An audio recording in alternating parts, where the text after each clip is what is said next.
नमस्कार, मैं दिनेश सक्सेना आगरा शोध संस्थान में आपका बहुत बहुत स्वागत करता हूं। आज का हमारा टॉपिक है जियोग्राफी। जियोग्राफी शब्द दो शब्दों से मिलकर बना है, जहां जियो का अर्थ होता है पृथ्वी और ग्राफी का मतलब होता है वर्णन करना। अर्थात हम कह सकते हैं कि पृथ्वी का वर्णन करना ही जियोग्राफी कहलाता है। और ये हमें किसने बताया? ये बात बताई है इरेटोस्थनीज ने।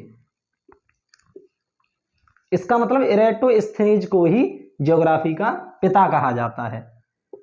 तो फादर ऑफ ज्योग्राफी कौन हो गया? इरेटोस्थनीज। इसका मतलब ज्योग्राफी के जो पिताजी हैं वो इरेटोस्थनीज हैं। अब ज्योग्राफी में जो हमारा पहला टॉपिक है वो है भारत के नाम और उसकी स्थिति। भारत के नाम और उसकी स्थिति।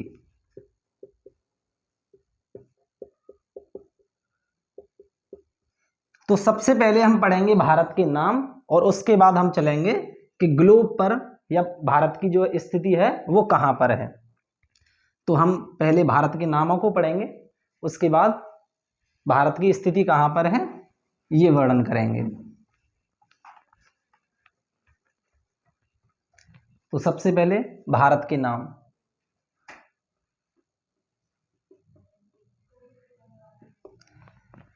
भारत का जो पहला नाम है वो है इंडिया। इंडिया नाम हमें किसने दिया? ग्रीक लोगों ने। जो ग्रीक लोग थे उन्होंने भारत को इंडिया कहा। दूसरा नाम है आर्यावर्त। इसका अर्थ होता है आर्यों की भूमि।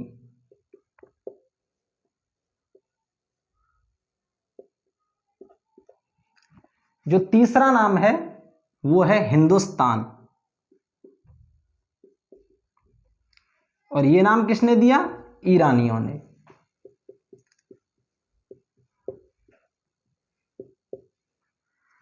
और चौथा नाम क्या है? भारत। जो किसके नाम के ऊपर है?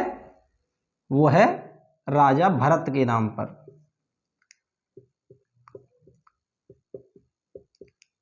अब यहां से कंपटीशन में जो प्रश्न पूछे जाते हैं वो क्या है? यहां से एक प्रश्न बनता है कि जो इंडिया शब्द है वो ज्यादा से ज्यादा किससे रिलेटेड है, यानी किसकी किताब से रिलेटेड है? तो वो है मेगास्थनीज की पुस्तक। मेगास्थनीज जो कि चंद्रगुप्त मौर्य के दरबार में एक राजदूत था, सेल्यूकस निकेटर का, उसने एक पुस्तक लिखी थी जिसका नाम था इंडिका। तो इसी से प्रेरित होकर फिर भारत का नाम इंडिया पड़ गया। आर्यावर्त से एक ही प्रश्न उठता है कि ये आर्यों की भूमि है। हिंदुस्तान नाम ईरानियों ने दिया। इसका अर्थ क्या है कि ईरानी जो लोग थे वो स की ध्वनि को ह पढ़ते थे, तो उन्हें कहना तो चाहिए था सिंधुस्तान, लेकिन उनको पढ़ा गया हिंदुस्तान। और भरत जो राजा थे उनके नाम पर हमारे देश का नाम भारत पड़ा। ये वही भरत हैं जो कि दुष्यंत के पुत्र हैं, जो कि कालिदास ने एक कहानी लिखी है, आपको पता होगा, अभिज्ञान शाकुंतलम। ये नाटक है, ये बहुत पूछा जाता है। कॉम्पिटिटिव एग्जाम्स में ऐसा कोई एग्जाम नहीं होगा जिसमें यह प्रश्न न पूछा गया हो कि अभिज्ञान शाकुंतलम किसकी रचना है। तो यह महाकवि कालिदास की रचना है।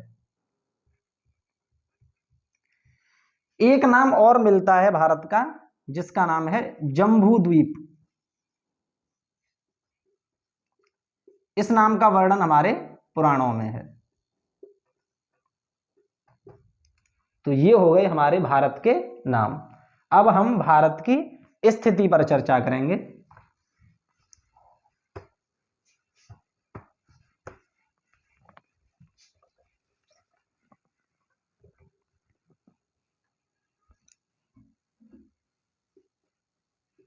भारत की स्थिति। तो सबसे पहले तो हम ग्लोब पर भारत की स्थिति को देखेंगे। जैसे आप सभी जानते हो कि पृथ्वी अंडाकार है, तो हम कुछ काल्पनिक रेखाएं खींचते हैं पृथ्वी पर, जिससे किसी भी बिंदु की, किसी भी देश की स्थिति को निर्धारित किया जा सके। तो ग्लोब पर जो काल्पनिक रेखाएं समांतर खींची जाती हैं उनको तो बोला जाता है अक्षांश, यानी ये जो रेखाएं हैं वो हो गई अक्षांश। और कुछ रेखाएं ग्लोब पर ऊर्ध्वाधर खींची जाती हैं, उनको बोलते हैं देशांतर। अब जो सबसे मुख्य अक्षांश है वो है 0 डिग्री। इसका मतलब, अब 0 डिग्री को थोड़ा अच्छे से देखेंगे। ग्लोब पर ये हो गया आपका 0 डिग्री अक्षांश। 0 डिग्री अक्षांश हमारी ग्लोब को 2 भागों में बांट देता है। ये हो गया आपका उत्तरी गोलार्ध और ये हो गया दक्षिणी गोलार्ध।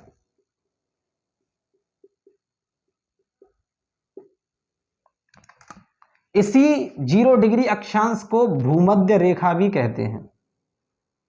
भूमध्य रेखा या विषुवत रेखा, ये दोनों नाम है इसके। 0 डिग्री अक्षांश को भूमध्य रेखा या विषुवत रेखा भी कहते हैं। अब ऐसे ही एक 0 डिग्री देशांतर होता है। 0 डिग्री देशांतर, इसको ग्रीनविच रेखा भी कहते हैं, क्योंकि ये लंदन के ग्रीनविच नामक शहर से होकर जा रही है। तो 0 डिग्री देशांतर और 0 डिग्री अक्षांश। 0 डिग्री देशांतर ग्लोब को 2 भागों में बांट देता है, पूर्वी गोलार्ध, पूर्वी और ये पश्चिमी। तो अभी तक हम ये समझे कि पूर्वी गोलार्ध क्या है, पश्चिमी गोलार्ध क्या है, उत्तरी गोलार्ध क्या है और दक्षिणी गोलार्ध क्या है। अब हम भारत की मूल स्थिति को यहां पर प्रदर्शित कर सकते हैं, क्योंकि हमें अक्षांश, देशांतर, पूर्वी गोलार्ध, उत्तरी गोलार्ध, पश्चिमी गोलार्ध, इन सब के बारे में जो बेसिक आइडिया है वो लग गया है। तो हम भारत की स्थिति को देखेंगे अब ग्लोब पर। तो भारत की जो स्थिति है वो यहां पर है। इसका अर्थ क्या है कि भारत हमारा जो है वो उत्तरी गोलार्ध में है, क्योंकि ये ऊपर का गोलार्ध उत्तरी है और नीचे वाला गोलार्ध दक्षिणी है। तो भारत की स्थिति क्या हो गई, पहले तो उत्तरी गोलार्ध में है इंडिया, और दूसरा अब इससे देखो तो भारत पूर्वी साइड में है या पश्चिमी साइड में, तो भारत पूर्वी साइड में है। इसका अर्थ क्या हुआ कि भारत पूर्वी गोलार्ध और उत्तरी गोलार्ध में है, यानी हम कह सकते हैं भारत ग्लोब में उत्तर पूर्वी स्थान पर है, उत्तर पूर्वी स्थान पर। अब ये तो हमें पता चल गया कि भारत उत्तर पूर्वी ग्लोब पर है, लेकिन भारत कितने डिग्री अक्षांश पर है, भारत का विस्तार कितने डिग्री देशांतर तक है, इसकी स्थिति क्या है एक्चुअल में, उसको हम आगे पढ़ते हैं। तो अब हम पढ़ेंगे कि भारत की जो रियल में पोजीशन कहां तक है, उसका अक्षांशीय विस्तार कितना है, उसका देशांतरीय विस्तार कितना है, तो उसको हम अच्छे से पढ़ेंगे।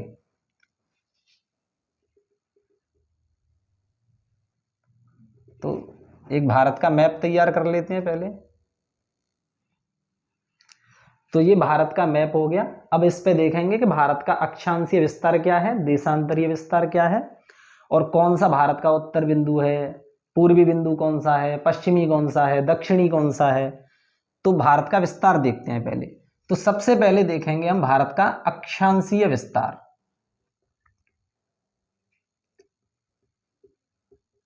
तो जैसा कि मैंने अभी आप लोगों को बताया था कि भारत कौन से अक्षांश में है, तो भारत उत्तरी अक्षांश में है। तो हमेशा अक्षांश के पीछे क्या लिखा जाएगा, उत्तरी। अक्षांश के बाद उत्तरी लिखा जाएगा। तो भारत है आपका 8 डिग्री 4 मिनट से 37 डिग्री 6 मिनट तक। कौन सा अक्षांश? उत्तरी अक्षांश। तो भारत का जो विस्तार है वो 8 डिग्री 4 मिनट से 37 डिग्री 6 मिनट तक है। अब 8 डिग्री 4 पर कौन सी जगह है? तो वो जगह है यहां, ये 8 डिग्री 4 मिनट वाली जगह है जिसका नाम है केप कमोरिन। और ये कहां पे पड़ती है? तो ये पड़ती है तमिलनाडु में। तो ये भारत की मुख्य भूमि का सबसे दक्षिणतम बिंदु है। जो केप कमोरिन है वो भारत का सबसे दक्षिणतम बिंदु है, लेकिन स्थल पर। ऐसे ही भारत का जो उत्तरी बिंदु है, उत्तरी बिंदु वो कितने डिग्री पर है? 37 डिग्री और 6 मिनट पर है। इसका नाम है इंदिरा कौल। यह भारत का सबसे उत्तरी बिंदु है, 37 डिग्री 6 मिनट पर पाया जाता है। और यह वैसे पीओके में है, यानी पाकिस्तान ऑक्यूपाइड कश्मीर, पाक अधिकृत कश्मीर में है ये भाग। अब हम एक चीज और देखेंगे कि 8 डिग्री 4 मिनट पर भारत का जो स्थल बिंदु है, लेकिन यह भारत का दक्षिणतम बिंदु नहीं है, क्योंकि भारत का दक्षिणतम बिंदु तो 6 डिग्री 4 मिनट पर है, 6 डिग्री 4 मिनट पर, जो कि कहां है? निकोबार द्वीप में। और अगर अच्छे से देखा जाए तो वो निकोबार के भी ग्रेट निकोबार द्वीप में पड़ता है, ग्रेट निकोबार में। तो जो 6 डिग्री 4 मिनट वाला बिंदु है वो ग्रेट निकोबार में पड़ता है, और उसका नाम क्या है? उसका नाम है इंदिरा पॉइंट। तो भारत का सबसे जो दक्षिणी बिंदु माना जाएगा वो केप कमोरिन नहीं होगा, वो होगा इंदिरा पॉइंट, जो कि 6 डिग्री 4 मिनट पर पाया जाता है। इंदिरा पॉइंट को कुछ अन्य नामों से भी जाना जाता है, जैसे पिगमेलियन पॉइंट, पिगमेलियन पॉइंट और पार्सेन पॉइंट, ये इसके कुछ अन्य नाम हैं। इसका अर्थ क्या हुआ कि भारत ऊपर जो उत्तरी बिंदु है वो है इंदिरा कौल, दक्षिणी बिंदु क्या है? स्थल पर तो है केप कमोरिन 8 डिग्री 4 मिनट, लेकिन अगर पूरे भारत की सीमा देखी जाए और उसका दक्षिणतम बिंदु आपसे पूछा जाए तो वो होगा आपका इंदिरा पॉइंट, यानी पिगमेलियन पॉइंट या पार्सेन पॉइंट। तो ये तो रहा उत्तर और दक्षिण का क्रम। अब हम देखेंगे पूरब और पश्चिम का। तो भारत का सबसे जो पश्चिमी बिंदु है वो कौन सा है? तो वो है गौहर मोता, गौहर मोता। ये भारत का सबसे पश्चिमी बिंदु है, जो कि गुजरात में मिलता है। ये कितने डिग्री पर है? अब ये जो होगा वो होगा देशांतरों पर। पूरब और पश्चिम को हम किस पे देखेंगे? देशांतर पर। तो ये है 68 डिग्री और 7 मिनट। और देशांतर में पहले ही बता चुका हूं कि जैसा कि भारत पूर्वी गोलार्ध में है, तो देशांतर के पीछे हम क्या लिखेंगे? पूर्वी देशांतर। तो 68 डिग्री 7 मिनट पूर्वी देशांतर। इस जगह का नाम है गौहर मोता, ये पश्चिमी बिंदु है और 68 डिग्री 7 मिनट पर स्थित है। ऐसे ही भारत का जो ये पश्चिमी बिंदु है लेकिन है पूर्वी देशांतर पर, इतना हाँ ये सही है। अब भारत का जो पूर्वी बिंदु है वो है हमारा किबिथु। ये बिंदु पाया जाता है अरुणाचल प्रदेश में।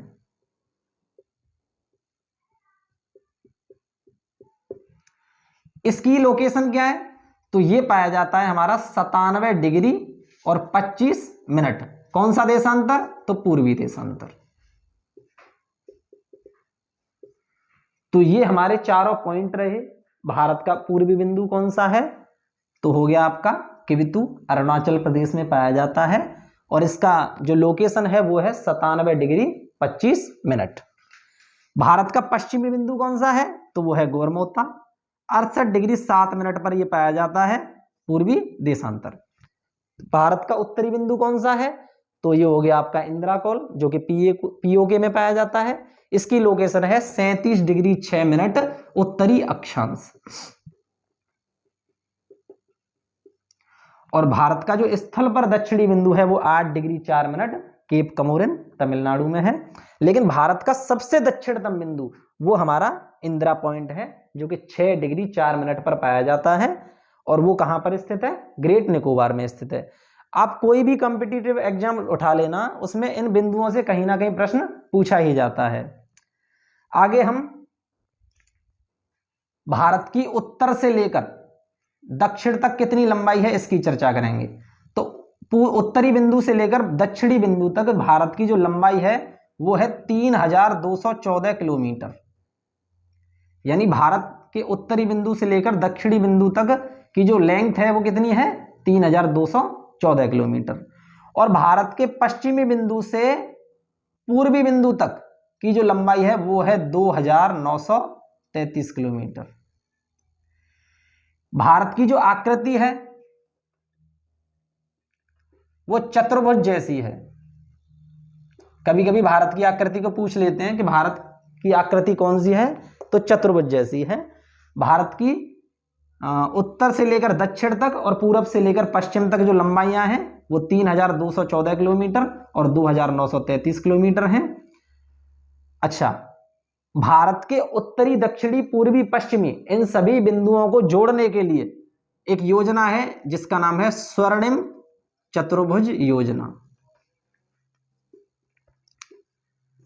तो ये हमारे भारत की स्थिति कहां पर है, भारत के सारे पॉइंट, भारत की उत्तर से लेकर दक्षिण तक की लंबाई, भारत का उत्तरी बिंदु कौन सा है, दक्षिणी बिंदु कौन सा है, भारत के नाम क्या है, ये आज हमने वर्णन किया इसका।